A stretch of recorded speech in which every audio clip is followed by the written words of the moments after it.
So let me start this video by saying I love shopping and I love fashion, and those two are still some of my favorite things in the world.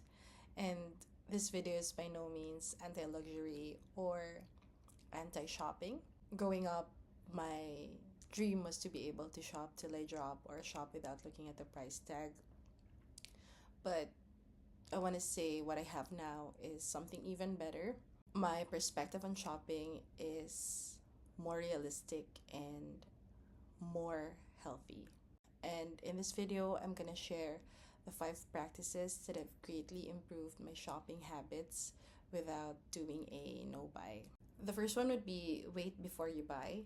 This is probably the biggest thing that's changed my shopping habits. Before, I would always impulse shop, and I noticed that whatever I bought on impulse, I end up not using as much or at all.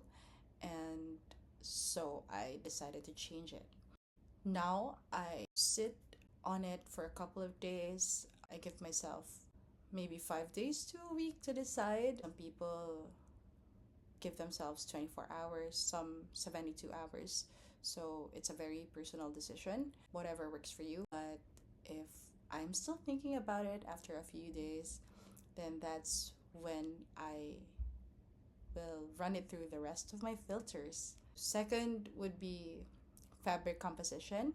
When I shop, that's something that I always check. Like, I read the little tags. If it's synthetic or polyester, I put it back. So I focus more on natural fibers like cotton, linen, silk, cashmere, wool, sometimes even viscose or tencel. It's usually one of the easiest ways to stop myself from shopping because so many things are synthetic nowadays, and buying something synthetic is not worth it.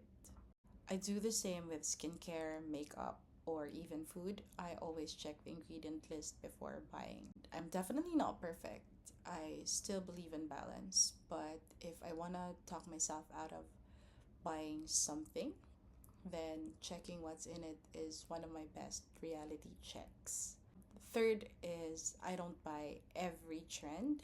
I love fashion and I definitely participate in trends, but only if I see myself wearing the trend even after it has passed. A good example would be capri pants because they're very trendy right now, but I see myself wearing it throughout the summer or even in the transition seasons.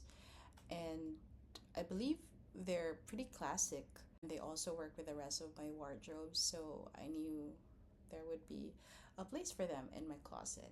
Number 4 would be if you really want to participate in trends, then shop secondhand first. There's this thing called the mere exposure effect, where even if you don't really like something, if it's being fed to you over and over again, if you keep seeing that particular trend on your feed, then you would convince yourself that you want it, even if initially you don't. And that's a real psychological concept. That's just how trends work.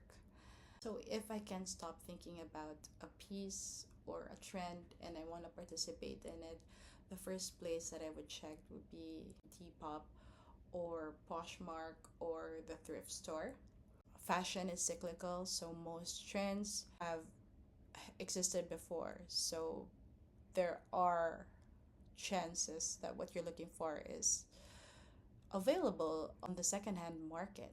For example, I wanted white capri cargo pants and I looked online and they cost 148 Canadian. What I did was I looked into Depop and I saw a similar style of what they're selling online, and they're selling it for only $30, and they're also 97% cotton. So I decided to get it from Depop instead of buying it brand new. My last practice is don't buy a placeholder. I know this doesn't apply to everything and not every expensive item is worth the price tag, But if you already know what you really want, I'd rather save up for that than buying something that's close enough.